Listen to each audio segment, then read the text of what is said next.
السلام عليكم ورحمة الله وبركاته. بسم الله والحمد لله والصلاة والسلام على رسول الله وبعد. كتما ندقونسي ndikwa Allah subhanahu wa ta'ala. Ntendere ndima dalita Mungu zipite kwa mtumiki watu Muhammadin sallallahu alayhi wasallam. Zabwino ziwapeze akubanja kwake ophunzira ake ndi onse amene timatsatira ziphunzitso za mtumiki ameneyo mpaka na tsiku la chimaliziro. Pa nthawi ino tigawanako hadithi imodzi kuchokera mu mahadithi odziwika kwa basi, ndipo imeneyi ndi hadith Jibril. Hadithi imeneyi imadziwika ndi dzina lakuti hadith ya Jibril, kamba kakuti mkatikati mwakemo mwafotokozedwamo zakubwera kwa Jibril, kubwera pamaso pamene padali masahaba komanso mtumiki wathu Muhammadin sallallahu alayhi wasallam. Ndipo hadithi imeneyi akuifotokoza ndi Umar, yemwe ndi khalifa wachiwiri mu makhalifa amene adawatsogolera Asilamu pambuyo pakumwalira kwa mtumiki wathu Muhammadin sallallahu alayhi wasallam. An Umar radiyallahu anhu qala, Umar adafotokoza kuti bainama nahnu julusun inda rasulillahi sallallahu alayhi wasallam dhata yawmin. Akufotokoza Umar kuti tili chikhalire ifeyo masahaba limodzi ndi mtumiki sallallahu alayhi wasallam tsiku lina lake, idh tala alaina rajulun, munthu wina wake adatulukira mwadzidzidzi. Ndege na Umar akufotokoza za maonekedwe munthu amene yakuti shadidu bayadhi thiyabi, munthu ameneyu adavala zovala zoyera kwambiri za white, shadidu sawadi sha'r, komanso tsitsi lake lidali la black kwambiri, la yura alaihi atharu safar, ndipo mwa iyeyo simumaoneka zizindikiro zosonyeza kuti adali munthu oti waenda ulendo wautali yayi. Sonyeza kuti munthu uyu ndiye kuti nkutheka kuti amachokera pafupi, kamba kuti munthu oti akuchokera kutali amakhala ndiye kuti miyendo muwatuwa ndi fumbi, koma munthu ameneyu amaoneka ndithu watsitsi lake losamalika bwinobwino, komanso zovala zake zidali zoyera zosaonetsa kuti waenda kwambiri ayi, komanso adalibe thukuta ndi samaonekera zizindikiro zoonetsa kuti adali pa ulendo. Wala yaarifuhu minna ahad, komanso padalibe aliyense mwa ife amene masahaba tinali pamenepa amene amamudziwa munthu ameneyo, zomwe zosonyeza kuti ayi munthu uyu sadali wa alaundi dera limene lili, kamba kuti panalibe sahaba aliyense amene amamudziwa munthu uyu, ndiye kuti munthu uyu amachokera kutali, komabe maonekedwe ake amaoneka kuti sadalipo pa ulendo yayi. Ndi zimenezi ndi zodabwitsa zimene adaziona Umar mwa munthu ameneyo. Ndiye akupitiriza kufotokoza kuti hatta jalasa ila nabii sallallahu alayhi wasallam, ndiye munthu ameneyo adayenda mpaka na adakakhala pamene padali mtumiki wathu Muhammadin sallallahu alayhi wasallam. Ndiye kenaka Umar akufotokoza za makhalidwe amene a munthu amene kuti adakhala bwanji. Fa asnada rukbataihi ila rukbataihi, ndi adagunditsa munthu ameneyo maondo ake kuwagunditsa ndi maondo a mtumiki, sonyeza kuti anakhala monyonyomala choncho. Wa wadha kaffaihi ala fakhdhaihi, ndi adayika manja ake pa ntchafu za mtumiki sallallahu alayhi wasallam. Adagunditsa maondo ake ndi maondo a mtumiki, komanso kuyika manja ake pamwamba pa ntchafu za mtumiki sallallahu alayhi wasallam. Waqala, ndiye munthu amene adalankhula kuti ya Muhammad, eyo Muhammad, akhbirni anil islami, tandifotokozereni zokhudzana ndi Chisilamu, kuti Chisilamu ndi chani, tandifotokozere. Faqala rasulullahi sallallahu alayhi wasallam, ndiye mtumiki adayankha kuti an tashhada an la ilaha illa Allah, Chisilamu ndiko kuti uyikire umboni kuti palibe mulungu wina oona koma Allah yekha basi, wa anna Muhammadan rasulullah, komanso kuti uyikire umboni kuti mtumiki Muhammadi, uyikire umboni kuti Muhammadi ndi mtumiki wa Allah, wa tuqima as-salah, komanso kuti udziyimika mapemphero, wa tu'tiya zakata, ndipo usadzipereka chopereka, wa tasuma ramadhana, ndipo usadzisala mwezi wa Ramadhani, watahujja albayt in istata'ta ilayhi sabila, komanso kuti udzipita ku haji, kupita ku haji kuti uzisala komanso kupita ku haji ngati uli ndi njira zokwanitsira kutero, ngapena ngati uli ndi kuthekera kopanga choncho kuyeneka kupita ku haji. Sonyeza kuti ngati sungakwanitse ndiye kuti basi palibe vuto. Qala sadaqta, ndiye munthu ameneyu adayankha kuti wanena zoona iwe mtumiki. Fa'ajabna lahu yas'aluhu wa yusaddiquhu, ndiye ife zidatidabwitsa kuti ameneyu amamufunsa mtumiki sallallahu alayhi wasallam mafunso ndi kumamuvomerezanso kuti wanena zoona pamenepo, kumamuchonga mafunso amene wafunsa iyeyo mtumiki akayankha kumanena kuti wanena zoona. Ndiye zidatidabwitsa kuti munthu ameneyu amachonga mafunso amene akuyankha mtumiki sallallahu alayhi wasallam. Ndiye Umar akupitiriza kufotokoza kuti munthu ameneyu sadasirepo mpakufunsa mafunso, koma adati fa akhbirni anil iman, ndiye ndifotokozere ine zokhudzana ndi chikhulupiriro, kuti chikhulupiriro ndi chiyani.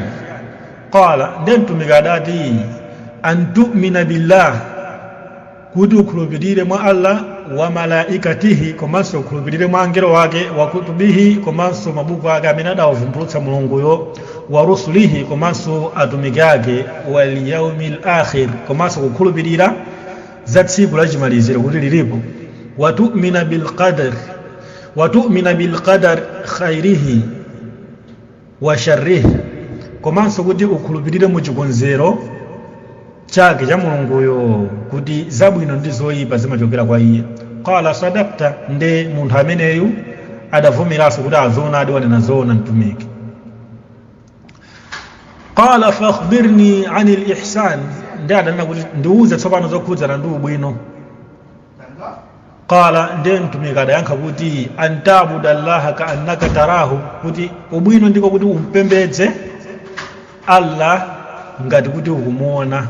Fa in lam takun tarahu fa innahu yaraka, ndipo ngati sungakwanitse kupembedza motero kumpembedza Allah ngati ukumuona, ngati sungakwanitse nde upemphere mopanga consider kuti Allah yo akukuona. Ngati sungakwanitse kupemphera moti ukumuona Allah, ngati sungafike that level ndiye kuti ufike pa level yopemphera mopanga consider kuti Allah ndi amene akukuona iweyo. Qala fakhbirni ani saa, nde munthu amene adapitiriza kuti tandifotokozereni zokhudzana ndi qiyama, kuti kodi qiyama imeneyi idzachitika liti. Nde mtumiki adayankha kuti ma almas'ulu anha bi'alama min as-sa'il, kuti munthu amene akufunsidwa pa funso limeneli sali ozindikira kwambiri kumposa munthu amene akufunsayo. Munthu amene akufunsidwa funso limene afunsidwali sali ozindikira kwambiri kumposa munthu amene wafunsayo, kutanthauza kuti munthu amene wafunsayo ndi amene ali ozindikira kwambiri, ndipo winayo amene akuyankhayo sangadziwe information imeneyo kupatula atauzidwa ndi munthu wafunsayo. Nde adapitiriza kufunsa munthu uja kuti fa akhbirni an amaratiha, ndipo choncho chabwino ngati sungandiuzeni kuti idzachitika liti, tandifotokozere zokhudzana ndi zizindikiro zake, kuti anthu adzadziwe kuti ili pafupi qiyamayo adzadziwira chani. Qala, ndi adayankhula mtumiki kuti antalida al-amatu rabbataha, kuti pamene kapolo wachikazi adzabereke bwana wake, kapolo wachikazi adzabereka bwana wake. Wa antara al-hufata, ndipo udzaona anthu ausiwa opanda nsapato. Al-urata, komanso amaliseche kapena kuti ausiwa osowa zovala, ovala zigamba. Al-arata ya shai, komanso odyetsera ziweto. Yatatawaluna fil bunyan, adzafika pa level yakuti adzidzapikisana pakumanga nyumba za mtengo wapamwamba, pakumanga zima building zosiyanasiyana zomangamanga. Thumma ntwalaq, kenako munthu ameneyu adachoka pamalo pamenepo, wafunsayo adachoka pamalo paja. Falabithtu maliyan, ndi akufotokoza Umar kuti ndiye ndidakhala kwa kanthawi ndithu. Thumma qala, kenako mtumiki adalankhula kuti ya Umar, iwe Umar, atadiri mani sa'il, kodi ukumudziwa munthu amene amafunsa uja? kodi ukumudziwa ofunsa uja? Qultu, ndeni ne Umar ndidanena kuti Allahu wa rasuluhu a'lam, Allah ndi mtumiki wake ndi amene akudziwa bwino kwambiri za munthu amene uja kuti ndi ndani. Qala, ndeni mtumiki adati fa innahu Jibril, ye uja ndi Jibrilu, atakum, adakudzerani, yuallimukum dinakum, adabwera kudzakuphunzitsani chipembedzo chanu. Hadithi yathu yachira pamenepa kuchokera mu Sahihi Muslim. Tsopano ino ndi nthawi yakuti tionemo ena mwa maphunziro amene tikuwapeza kuchokera mu hadithi imeneyi. Ndipo chimodzi mwa chinthu chimene tikuchiphunzira kuchokera mu hadithi imeneyi ndi kudzichepetsa kwa mtumiki wathu Muhammadin sallallahu alaihi wasallam. Tikuona kuti mtumiki amakhala ndi nthawi yokhala limodzi ndi masahaba ake, monga tikumva mu hadithi imene akufotokoza Umar kuti tidali chikhalire ndi mtumiki wathu Muhammadin sallallahu alaihi wasallam. Ndiye tikuona kudzichepetsa kwa mtumiki amakhala ndi nthawi yokhala limodzi ndi masahaba ndi kumatha kumakambitsana nawo nkhani zosiyanasiyana. Chonchonso imeneyi ikhale example ya mmene Islam akuyenera kukhalira, mmene Sheikh akuyenera kukhalira kuti akhale easily accessible kwa anthu, adzikhala ndi nthawi yokambitsana ndi anthu. Chinanso chimene tikuchiphunzira mu hadithi imeneyi choonetsa makhalidwe a mtumiki sallallahu alaihi wasallam mukudzichepetsa kwake ndi mmene munthu uja adafikira. Munthu uja adafika ndipo adakamukhudza mtumiki mawondo, komanso adamugwira pa ntchafu zake, koma mtumiki sallallahu alaihi wasallam sadaonetse kunyenyerika kulikonse pa mchitidwe umene munthu amene adachita. Ndiye tikuona kudzichepetsa kwa mtumiki wathu Muhammadin sallallahu alaihi wasallam mu hadithi imeneyi. China chimene tikuchiphunzira kuchokera mu hadithi imeneyi ndi mmene akuyenera kukhalira ophunzira wa Chisilamu, kuti asamachite ulesi. Ngati pali malo ena ake okaphunzira za dini akuyenera kupita. Tikuona munthu ameneyu mmene adabwerera Jibrilu, adabwera poonetsa kuti ndi munthu ochokera kwina kwake, adafika kukamfikira mtumiki sallallahu alaihi wasallam. Ndi munthu ayenera kuyenda ndithu wayendera maphunziro mmene adalankhulira ena mwa masalafi salih, adafotokoza kuti maphunziro amayenderedwa. Ndiye munthu akuyenera kuyenda ndithu kupita kukasakasaka maphunziro. China chimene kuchiphunzira mu hadithi imeneyi ndi mmene akuyenera kuonekera ophunzira wa Chisilamu. Akufotokozera Jibrilu kuti adabwera ali ndi tsitsi lake ndithu looneka bwino. Ndiye munthu akuyenera kuzisamalira ndithu, ngati ali ndi tsitsi akuyenera ndithu kulisamalira, kulipesa bwinobwino kuti adzioneka presentable. Komanso tikuona apa pamene amaonekera Jibrilu, Umar akufotokoza kuti adavala zovala zoyera kwambiri, sizinali zovala zakuda. Ndi Msilamu atakhala ndi chovala cha nyuwani kapena olo chakalekale, komabe akuyenera kuchisamalira chovalacho, kuchichapa bwinobwino kuti chidzioneka bwino, kuti pamene akupita ku mzikiti kapena olo pamene akupita kukaphunzira maphunziro kapena pamene sakupita kukapanga zina za dziko, akuyenera kuoneka presentable. Ndiye akuyenera kuchapa ndithu zovala bwinobwino. Ndi zimene tikuziphunzira kuchokera mu mavalidwe amene adavalira Jibrilu pa nthawi imeneyi. China chimene tikuchiphunzira pamenepa ndi makhalidwe aophunzira, kuti akuyenera kukhala moyandikira nako ndi munthu amene akumuphunzitsa, osati munthu akufunsafunsa koma ali uko ophunzitsanso ali kwina, koma kuti akuyenera kumuyandikira ndi cholinga choti athenso kumvetsetsa zomwe ziziyankhidwa zija. Jibril adaonetsa zimenezi popita nkukamugunda mtumiki mawondo. Pamene pasite kunena kuti mudzipita ndi kuti kwa shekhe kukamugunda mawondo, koma kuti udzimupitira kukakhala momuyandikira naye, kukhala naye chifupi, ndi cholinga choti ukatha kumvetsetsa bwinobwino zimene adzilankhula mphunzitsiyo. China chimene tikuchiphunzira pamenepa ndi mmene adalankhulira Jibrilu, adafika ndikumpanga mtumiki kuti ya Muhammad, ewe Muhammad, and yet Qur'ani ikuletsa kuti mtumiki tisamamuyitane ngati mmene timmamuyitana na wina aliyense yayi. ndiye kodi pamene panchifani Jibril anapanga chonchi. Maulama ena poyankha pamene padafotokoza kuti hadithi imeneyi idachitika, nkhani imeneyi idachitika, aya imeneyi sidavumbulutsidwe. Ena adafotokoza kuti iyayi aya imeneyo nkutheka kuti idali itatsika kale, koma kuti chilamulo chimenecho chikupita kwa ife anthu, ndipo Jibrilu ndi ali mgulu la angelo sali mgulu la anthu. Ndiye maulama apereka malizoni amenewo pa malo amenewa. China chimene tikuchiona pamenepa ndi kupambana kwa shahada. Mtumiki sallallahu alayhi wasallam atafunsidwa zokhudzana ndi Chisilamu adanena kuti Chisilamucho ndikuyikira umboni kuti palibe mulungu wina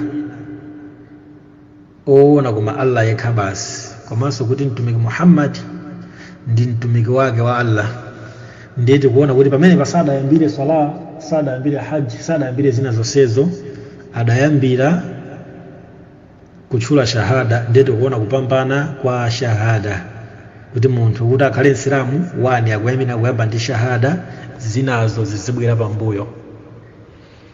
Chinanso chimene tikuchiphunzira pamene pancha kuti zakati, swaumu, haji zimenezi zili mchisilamu ndithu.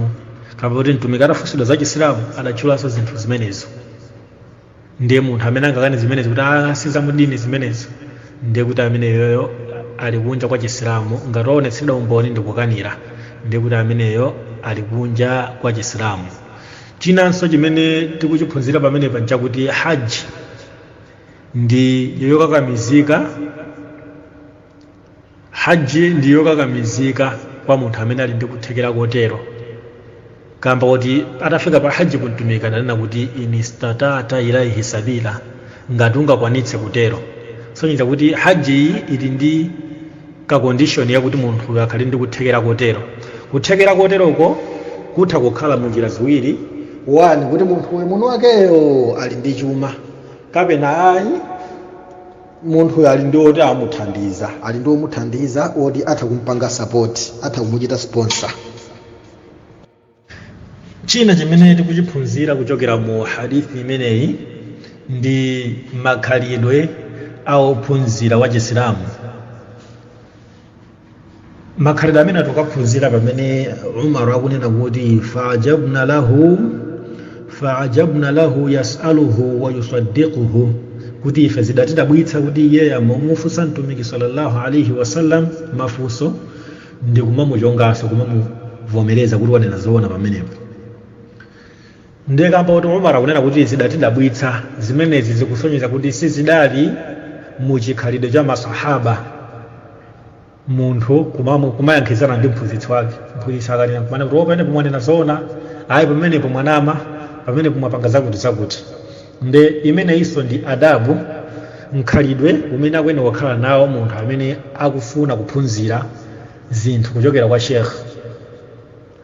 Afunsefunso ndi amvetsere zimene Sheikh akuyankha, osati Sheikh akumayankha kumene kuti Sheikh pamene pomwanena zoona, pamene po Sheikh mukunama, koma kuti akuyenera kukhala ndi adabu yabwino kumvetsera zimene Sheikh akunena. Zili kwayo kugwirizana nazo kapena kusagwirizana nazo, komano si mkhalidwe wabwino kuti pamenepo ndaziyankhe kuti pamene pomwanena zoona, pamene po Sheikh ndi mukunama pamenepo. Koma kuti munthu ophunzira akuyenera kukhala ndi adabu yabwino. Ndipo sonyezanso kuti makhalidwe amene anaonetsa pa Jibril si makhalidwe ophunzira. Ndi mmene mtumiki sallallahu alayhi wasallam adalankhulira kumapero kuti amene uja ndi Jibril adabwera kudzakuphunzitsani chipembedzo chanu. Kusonyeza kuti Jibril adabwera ngati mphunzitsi, osati ngati ophunzira iyayi. Ndi zololedwa kwa mphunzitsi kuwafunsa ma student, kuwafunsa ophunzira ake, kuwapatsa mafunso ndi cholinga chofuna kupanga assess level ya information yomwe ali nayo kuti ali akuyendera pati. Ndi elimu yomwe wakhala akuwapatsa. China chimene tikuchiphunzira mu hadithi imeneyi ndi chakuti hadithi imeneyi ndi umboni osonyeza kuti imani kapena kuti nsichi za chikhulupiriro zilipo zokwanira 6. Umboni wake ndi hadithi imeneyi pamene Jibril adamufunsa mtumiki kuti tandiuza zokhudzana ndi imani. Adafotokoza kuti kukhulupirira ndiko kukhulupirira mwa Allah, angelo, mabuku, atumiki tsiku la chimaliziro komanso qadar. Ndi hadithi imeneyi ndimbosonyeza kuti nsichi za chikhulupiriro mchisilamu zilipo 6, ndipo amene amawonjezera kapena kuchotsa pa zimenezi sali pa chiphunzitso cha mtumiki wathu Muhammadin sallallahu alaihi wasallam.